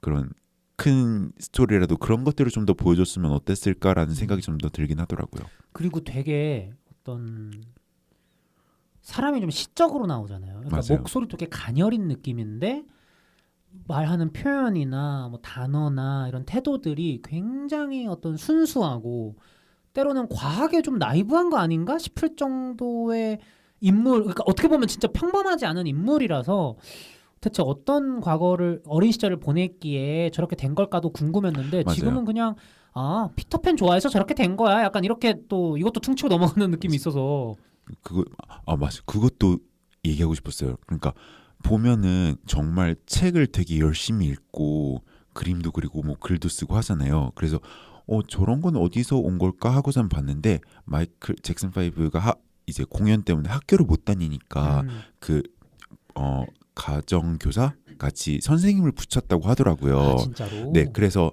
마이클 잭슨한테는 죄송해요. 성함을 까먹었어요. 근데 그분이 마이클 잭슨한테는 정말 유일한 선생님이고 정말 많은 가르침을 줬다고 하더라고요. 근데 그분의 캐릭터를 아예 지우고 정말 책 보는 모습이나 그런 것들로만 채웠다 보니까 약간 이런 배경도 찾아보지 않으면 사실 모르는 건데 그런 것들을 좀 더 보여줬으면 어땠을까라는 생각도 들긴 했던 그러니까 것 좀 같아요. 그런 아쉬움이 확실히 그리고 제가 그걸 들었어요. 그러니까 굉장히 좀 딥한 얘기로 가는데 마이클 잭슨이 생전에 특히 그 생애 후반기에 아동 성추행이라는 맞아요. 이렇게 아동 성추행을 했다라는 의심과 실제 법리 다툼이 두 두 건 번이나 정도 있었잖아요. 있었다고 하더라고요. 네. 저는 진짜 몰랐고 최근에 다시 찾아보게 된 건데 그러니까 저도 건너 들으니까 그랬다더라 카더라로 들어서 반쯤은 진짜였나 이러고 있었던 것 같아요. 근데 이번에 이제 영화를 보고 좀 공부를 해보니까 진짜 무고했던 사람이구나라는 생각이 들더라고. 맞아요.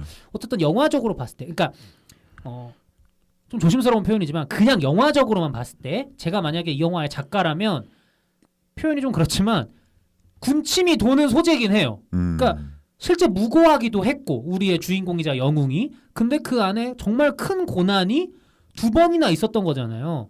정말 유명했던 사람이 아동 성추행 누명으로 두 번이나 진짜 쓴맛을 봤기 때문에 이거는 작가로서 이 부분을 영화로 드라마틱하게 살리는데 욕심이 안 날 수가 없다라는 생각이 들었어요. 근데 나중에 들어보니까 실제로 영화의 오프닝은 맞아요. 성인이 된 마이클 잭슨이 그 아동 성추행 누명을 써서 고통받고 있는 걸로 시작을 해서 과거 회상으로 이 1966년으로 돌아간 다음 영화의 후반부는 이 소송, 법리 다툼 이렇게 가는 게 원래 예정이었다고 하더라고요. 맞아요. 마치 그 마크 주커버크의 이야기를 다뤘던 소셜 네트워크처럼 그 영화도 뒤에 막 맞아요. 법리 다툼이 하잖아요. 있잖아요.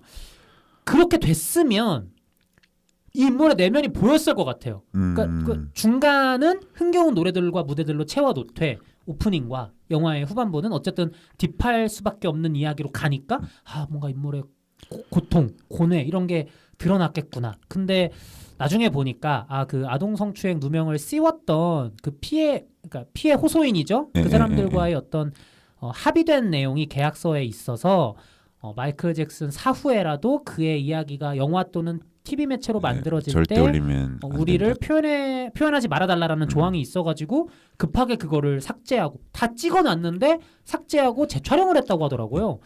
그러다 보니까 제가 든 생각이 딱 뭐였냐면 두 가지인데 아니 영화사 사람들이 일을 이렇게 대충 해도 되나? 아니 그거를 다 찍어놓고 발견하면 어떡해? 그거 너무 일을 안 한 거 아니에요?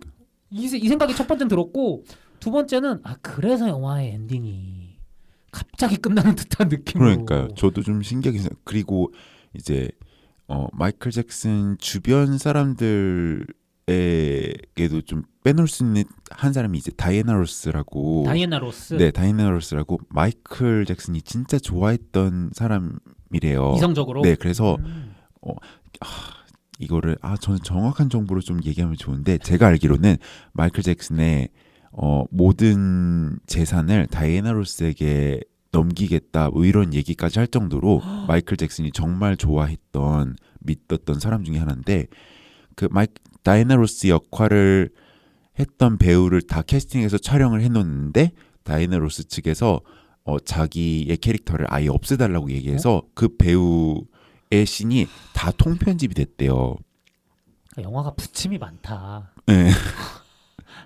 그런 게 있더라고요. 그래서 예, 다이애나 로스도 그렇고 뭔가 좀 자넷 잭슨도 사실 마이클 잭슨의 가족이잖아요. 근데 이제 여자 형제가 라티아였나? 라티나? 뭐 네, 라티아였나? 그 여자 형제만 잠깐 나오고 자넷 잭슨 아예 안 나오잖아요. 그러네 그것도 생각해보니까. 자넷 잭슨이 자기를 영화에 묘사하지 말아달라. 예, 하지 말아달라고 얘기를 했다고 하더라고요. 그러니까 이런 게 조금 더 사전적으로 협의가 되거나 얘기가 되고 조사를 더 한 상태에서 촬영을 했다면 어땠을까? 뭔가 예, 그러니까. 그러니까 이거를 다 해놓고 취소가 되고 이제 물거품이 된 작업들이 좀 많아지다 보니까 그런 게 좀 아쉽긴 하더라고요. 그래서 원래 예정했던 개봉일보다도 훨씬 더 늦게 개봉했고 맞아요. 제작비도 재촬영으로 많이 상승했다고 하더라고요. 맞아요. 물론 이제 결과적으로는 흥행이 잘 돼서 다 메꾸고 2부까지 만들게 됐지만 그래도 조금 속된 말로 멍청 비용을 좀 많이 쓴 영화 같다. 맞다. 맞아요. 생각이. 맞네. 아니 나는 사실 비용도 비용인데 결말이 너무 아쉬운 거야. 그러니까 아니 뭐 이렇게 똥 싸다 끄는 것처럼 영화가 끝나. 뭔가 이상하잖아. 좀 아쉬웠어요. 그래서 그런 내용적인 부분에서의 아쉬움은 있었는데 사실 솔직히 저희가 마이클 영화를 보기 위해 극장을 찾은 이유는 뭐 인물의 복잡한 내면, 심도 깊은 스토리 이런 것도 있었지만 어쨌든 솔직히 까놓고 말해 노래 듣고 춤 보려고 간 거 아닙니까? 그래서 그 부분에서는 좀 영화가 어떻게 표현을 했는지 이런 걸 좀 얘기를 해보면 좋지 않을까. 저는 앞서 말씀드린 대로 너무 써머리 리사이틀 같다 해서 아쉬운 부분은 있었지만 그 리사이틀이라 하더라도 곡 하나하나의 파괴력이 너무 강하다 보니까 그렇죠. 그냥 얻어맞고 있었어요. 저는 사실 그 MJ 더 뮤지컬이라고 뮤지컬 마이클 잭슨인가요? MJ가? 마이클 잭슨의 스토리를 다룬 뮤지컬이 있어요. 있어요. 네, 있어요. 브로드웨이에서 지금 잘 하고 있고 영국에서도 활동하고 있는데 그거 좀 보고 싶다. 그 초연 멤버를 했던 마일즈 프로스트라는 배우가 정말 너무 연기를 잘해서 그 해 이제 토니 어워드라고 브로드웨이의 시상식에서 나무주연상을 받았어요. 연극에서 가장 저명한 상에서. 네네네. 그래서 이 마이클이라는 영화가 나왔을 때 혹시 마일즈 프로스트가 여기에도 출연을 하나 했는데 정말 친조카가 나와버렸잖아요. 그러니까 이거 약간 옛날 중세시대 유럽 왕족 같아요. 그러니까 정통성을 챙기는 느낌으로. 그래서 더 이제 그 오리지널리티를 살리고 근데 동시에 그 연기했던 자팔 잭슨에게는 독이 든 성배라 그래야 될까? 뭐라 그래야 될까? 이게 되게 많았을 것 같아요. 뭐라 그래야 될까? 부담? 이걸 맞아요. 부담감. 이 다른 사람도 아니고 자기의 가족이고 봐왔던 사람일 거고 삼촌. 그죠? 그러니까 사람들이 기대하는 마이클 잭슨이 있고 이거를 조카가 표현을 어쨌든 하는 건데 그게 얼마나 부담감과 연습을 정말 하다게 했을까라는 생각을 보면은 좀 자팔가 정말 최선을 다해서 표현해줬다라는 거는 이견은 없는 것 같아요. 연기를 잘하더라고요. 잘하더라고요. 아니 이번 영화가 첫 연기 데뷔작이던데? 근데 원래 가수였대요. 네. 예, 그래서 퍼포밍을 하는데 되게 그 클로즈업 씬에서 보면은 언뜻 조금씩 마이클이 보이지 않았나요? 맞아요. 예, 그래서 어느 순간 보다가 진짜 닮았다. 그러니까 물론 당연히 가족이니까 어느 정도 닮았겠지만 아빠 저메인 잭슨을 물론 닮긴 했지만 이게 언뜻 보면서 되게 마이클 잭슨을 닮았다라는 느낌이 순간순간 오더라고요. 이게 더 성숙해지는 마이클 잭슨을 표현하면서 그래서 와 정말 노력 많이 했겠다. 네. 그 최근에 영화가 개봉하기 직전에 그 빌리진의 영화 영상이 이제 트레일러로 떴잖아요. 네. 그리고 사람들이 실제 마이클 잭슨의 모타운 25주년 빌리진을 비교를 하는데 그러니까 마이클 잭슨의 빌리진과 네. 그런 마이클 잭슨을 연기하는 하는 자파르 잭슨의 빌리진을 연기하는데 사실 정말 황제잖아요. 그러니까 아무리 이게 따라해도. 해도 이 움직임이라던가 이런 것들은 어떻게 안 되잖아요. 그렇다 보니까 이거를 최대한 따라가려고 이 사람이 얼마나 노력했을까가 이게 보이더라고요. 아무래도 진짜 연습을 많이 했다고 하더라고요. 2년 동안 특별 훈련을 받았다고 하는데 누구 군대 갔다 올 시간 동안 그게 정말 보여서 그 부분에 있어서는 그 노력한 만큼의 퍼포먼스들을 보여주는 것도 괜찮지 않았나라는 생각이 들기는 해요. 맞아요. 저희가 노래와 춤을 얘기하면서 이 마이클 잭슨을 연기한 자파르 잭슨의 이야기를 빼놓고 갈 수는 없기 때문에 맞아요. 이렇게 말씀을 드렸는데 그러니까 이게 노래 하나하나 그러니까 이게 모르겠어요. 보헤미안 랩소디 때도 똑같이 아마 말씀드렸던 것 같은데 감독 연출의 공이라기보다는 그냥 이 원곡의 맞아요. 파워가 너무 물론 이제 그 곡들을 어떻게 꿰어내는지가 맞아요. 감독과 작가의 뭐 중요한 임무긴 하겠지만 공이긴 하겠지만 그럼에도 불구하고 곡 하나하나의 파괴력이 너무 강해서 이거는 감독의 공이라기보다는 역시 마이클 잭슨과 그 곡들을 만든 사람들의 공이 더 크지 않나라는 생각이 드는 좀 그런 아쉬운 그러면서도 또 좋은 이런 맞아요. 생각이 들었던 것 같아요. 특히 배드는 저는 노래만 들었지 무대는 처음 봤거든요. 물론 뭐 마이클 잭슨의 무대는 아니고 자파르 잭슨의 무대지만 엄밀히 따지면 그 스타일 미쳤죠. 왜 이렇게 멋있어요? 패션이 60년대 80년대 그런 그러니까요. 느낌이 아니야. 내가 그 시대 살아본 적은 없지만요. 아니 너무 아이코닉하고 어떻게 이런 생각을 그러니까 정말 했지? 독보적이었기 때문에 그 위치까지 올라가고 사람들이 사랑했던 게 아닐까라는 생각이 들더라고요. 그리고 저는 엘리언님처럼 뭐 발레를 배웠다거나 춤에 관심이 있다거나 이게 아니라서 제 아내 루루님만 해도 또 연기를 연기를 하시기 그 이름이 때문에 나오네요. 네. 루루님은 또 연기를 하시기 때문에 같이 이제 집에서 TV 같은 거 보다 보면 춤추는 이제 댄서분들이나 가수분들이 나올 때 루루님은 와 저 사람 진짜 잘 춘다 이렇게 얘기를 하는데 저는 봐도 그냥 춤인 것 같은데 싶거든요. 그러니까 제가 너무 몰라서 그러니까 제가 잘 추기 때문에 그 춤들을 얕잡아 보는 게 아니고 네. 너무 몰라서 문외한이기 때문에 저게 잘 추는 건가 이런 게 있단 말이에요. 근데 마이클 잭슨은 누가 봐도 맞아요. 제가 봐도 저 사람은 난 놈이야. 약간 이런 생각이. 맞아요. 그 문어크 어떻게 하는 거냐고. 저는 아직도 이해를 못하겠어요. 과학적으로. 저는 어렸을 때 그 스릴러나 뭐 비릿 이런 음악들을 보면서 따라하면서 느끼지만 동작이 뭐가 그렇게 어려운 것 같진 않은데 라고 생각을 했는데 나이가 들면서 이제 그의 작품들이나 뮤직비디오랑 이런 공연 영상들을 보면은 그 순간의 에너지와 느낌과 동작의 테크닉과 그 모든 것들을 이렇게 진짜 말도 안 되는 결과로 뿜어낸다는 게 정말 언빌리버블하다. 맞아. 발을 엄청 많이 놀리고 있는데도 노래를 동시에 하잖아요. 맞아요. 근데 노래도 너무 매끄럽게. 미쳤잖아요. 정말 미쳤다라고밖에는 설명이 안 되는. 맞아요. 이게 단어를 이제 말을 못 배워서 수준이 이 정도인가 싶기도 한데 우리가 어정쩡하게 좋으면 여러 가지 미사여구 붙여가면서 맞아요. 논리적으로 얘기를 할 수가 있어요. 맞아요. 이래서 좋다 저래서 좋다. 근데 그걸 넘어서 아득히 좋아버리면 이게 미쳤다로밖에 표현이 안 돼요, 진짜. 뭐야? 그냥 이렇게 하고 끝나는 거거든요. 맞아. 진짜 왜 저래? 미쳤나 봐. 왜 저러는 거야, 도대체? 짜증나. 짜증나. 진짜 짜증나야. 이게 진짜 막 경이로울 수준까지 가면 이게 막 화가 난단 말이에요. 맞아요. 예. 너무 잘하는 사람 머리도 열받잖아. 아프고. 벽을 만난 느낌이잖아. 진짜로. 근데 그런 것도 있는 것 같아. 사실 모르겠어. 이거를 다른 뮤지션이 자기 전기 영화에서 이런 표현을 썼다고 하면 무슨 똥 싸는 소리 하고 있네 이랬을 것 같은데 갑자기 TV 보다가 막 갱스터들의 어떤 전쟁으로 막 좀 이제 공감하고 피해자들에게 저걸 내가 어떻게 좀 해결할 도움을 줄 수 없을까라는 생각에 스릴러 곡과 그 뮤직비디오를 이렇게 쭉 연결되잖아요, 영화가. 맞아요.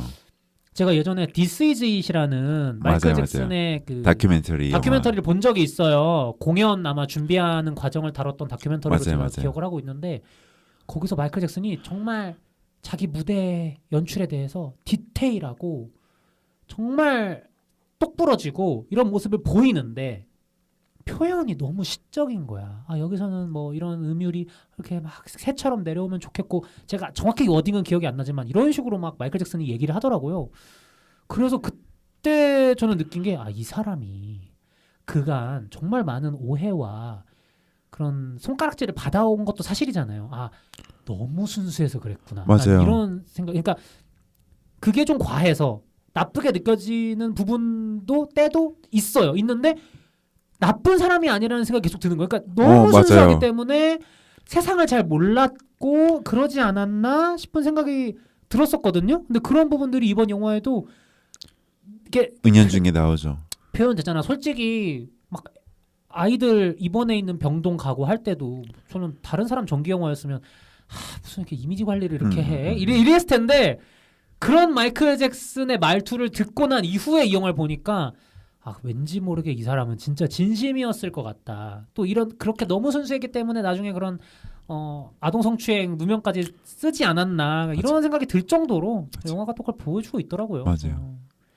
나는 펩시 그거 광고 공연은 너무 충격이던데요. 머리 그거 나 몰랐어요. 아, 그런 일이 있었는지. 저도 몰랐어요. 저 그 왜 인스타 보면은 그 영상 되게 유명하잖아요. 그 펩시 광고 중에 아이들이 막 마이클 잭슨을 따라하면서 춤을 추다가 누군가랑 부딪혀서 뒤를 돌아봤는데 진짜 마이클 잭슨이어서 약간 이런 스토리들이 뭔가가 짜잘짜잘. 근데 그러기에는 그의 일대기가 너무 장황하기 때문에 기대할 수 없었던 걸까요? 아니, 그러니까 애초에 대본을 잘 숙지해서 썼으면 충분히 저는 가능했다고 봅니다.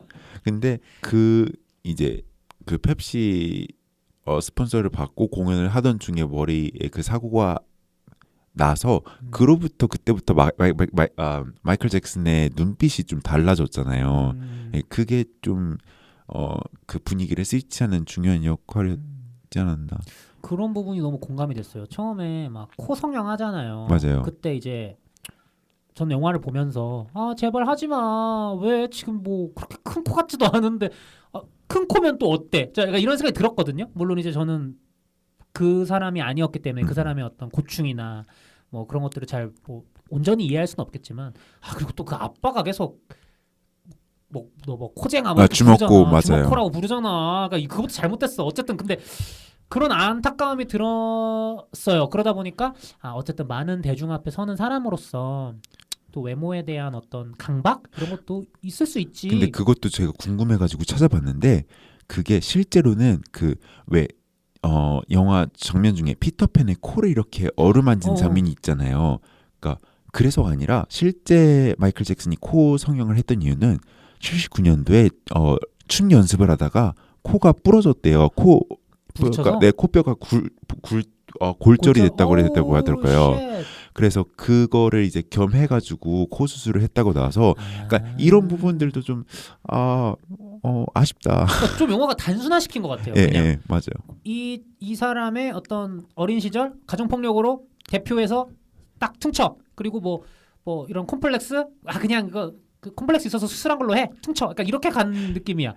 어쨌든 이렇게 외모에 대한 대중 앞에 서는 공인으로서 뮤지션으로서의 외모에 대한 강박 이런 것들이 성형 수술 등을 통해서 나오다가 그 펩시 불 나가지고 맞아요. 머리 이렇게 되니까 머리 내가 막 확산되는 거랑 저 사람이 마음속으로 얼마나 무너졌을까가 보이는 거야. 사실 진짜 젊은 나이고 꼭 그런 슈퍼스타가 아니어도 외모에 신경 쓸 수밖에 없는 나이잖아요. 근데 너무 내 맴이 애리더라고. 그래서 안타깝더라고. 맞아요. 얼마나 콤플렉스였을까 힘들었을까 싶기도 하고. 그래서 그런 부분은 저도 이번 영화를 통해서 처음 한 사실이었는데 참 충격적이면서도 안타깝다 이런 생각이. 그러니까 전반적으로는 이런 스토리들이 너무 그의 긴 히스토리를 담기에는 짤막했지만 그래서 덕분에 그가 어떤 삶을 살아왔고 어떤 거에 영감을 받고 또 약간 사람들이 오해하는 그런 부분들을 또 찾아보게 될 수 있었던 것 같아서 약간 아쉽지만 그래도 그를 더 알 수 있게 만들도록 행동하는 영화였던 것 같아요. 그러면 보시면서 네. 좀 제일 좋았던 제일 좋았던 노래나 무대는? 저는 사실 그 모타운 25주년 빌리진을 너무 좋아하긴 하는데 아무래도 스릴러 비릿은 비릿. 네, 넘볼 수 없는 것 같아요. 그러니까 계속 마이클 잭슨은 음악을 통해서 평화를 얘기하잖아요. 근데 그 부분이 그 당시 그 갱들 싸움을 멈추고 음악으로서 우리가 하나가 되기를 바랬던 그 메시지를 전하는 그게 다시 보면서 더 약간 와닿고 지금 우리 사회에 더 필요한 인물이지 않나라는 생각이 더 드는 것 같아요. 또 세계 정세가 하수상해서 맞아요. 또 더더욱 그런 또 인물들이 주장들이 필요하지 않나. 그러니까, 또 이런 그러니까 한 명의 배우로서 그러니까 말이 거창하긴 하지만 예술 쪽을 사랑하는 사람으로서 세상에 필요한 게 뭘까, 내가 뭘 할 수 있을까라는 생각을 사실 자주 하는데 결국엔 사랑이고 평화거든요. 근데 그거를 정말 잘 구현하려고 정말 누구보다 노력한 아티스트지 않았나라는 생각이 들어서 사랑과 평화의 중요성을 아주 일찍부터 설파했던 맞아요. 또 그런 엔터테이너였다고 하니까 또 맞아요, 그렇게 맞아요. 또 생각을 하실 수 있겠다. 그래서 전반적으로 보면서 좀 약간 아빠와의 대립 관계를 좀 더 주로 이루는 것 같아서 아쉽긴 했지만 그냥 음악을 들으면서 순간순간 보면서 약간 그를 다시 기억하고 추억하고 그런 여러 순간들이 좋았어요. 저는 뭐 하나 꼽자면 계속 얘기하는데 뭐 물론 이제 빌리진 스릴러 다 좋지만 마지막에 배드의 어떤 파급력이 강해. 그거 밑에서 연기 나오는데 거기서 들어가가지고 춤추고 노래 부르는 거 기가 막히더라고요. 맞아. 쇼잉의 귀재예요. 굉장히 같아요. 마지막에 아까 계속 말씀드린 것처럼 똥 싸다가 끄는 것처럼 끝나네. 아쉬움이 있긴 했지만 맞아. 그래도 배드였기 때문에 그나마 즐겁게 극장을 나설 수 있지 않았나. 또 빅토리 투어를 이제 마지막 도시 돌면서 이제 잭슨 5 안 한다. 잭슨스 안 한다. 그게 정말 마이클 잭슨 다운 복수였던 것 같아요. 아버지를 향한 빼박으로. 저라면 이제 아버지랑 맞다이트 아니, 그럴 좀 마이클도 대단한 게 아버지 해고해놓고 계속 같이 살아요. 그러니까 무슨 깡이야. 그러니까 그게 정말 마이클스럽다. 그럴 정도로 착하고 깨끗한 사람이었구나 싶어서 약간 그랬어요.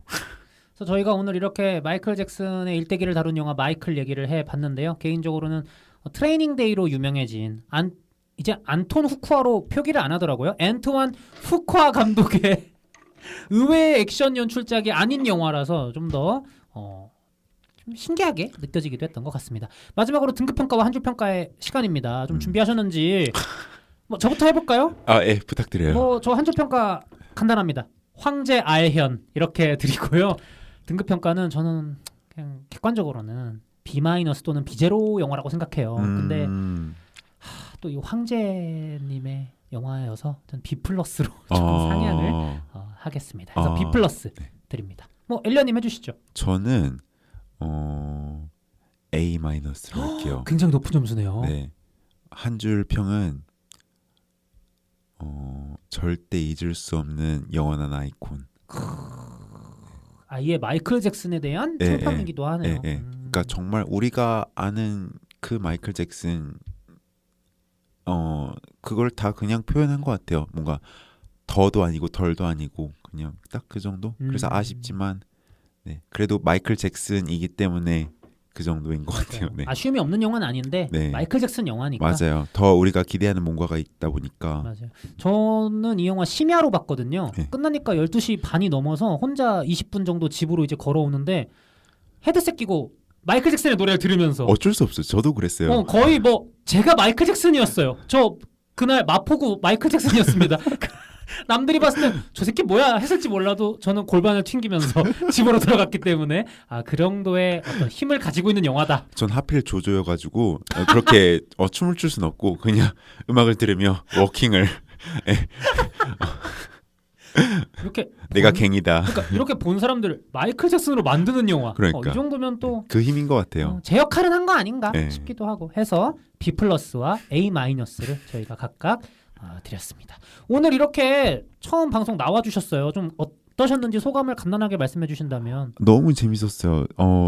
영화를 좋아하기 시작했는데 정말 영화를 너무 좋아하는 그 상현 씨랑 이렇게 대화를 하게 돼서 너무 좋았고 뭔가 마이클 잭슨에 대해서 더 다양하게 좀 알아가고선 얘기를 했었으면 좋았을 텐데 아쉽기도 하고 너무 그래도 좋은 시간이었습니다. 진심으로. 근데 그거 아시나요? 몰라요. 놀랍게도 기회가 한 번 더 있습니다. 그래요? 마이클 2가 또 나오면 물론 다른 영화에 또 출연을 해주시면 저는 감사하지만 일단 마이클 2에는 고정적으로 나와주셔야 되지 않을까. 그러면은 제가 마이클 잭슨 그 자서전이랑 전백이랑 다 찾아보고 그러고서는 그때 나오도록 하겠습니다. 많이 배워 오세요. 네. 공부해 오셔가지고 저희 가르쳐 주셔야죠.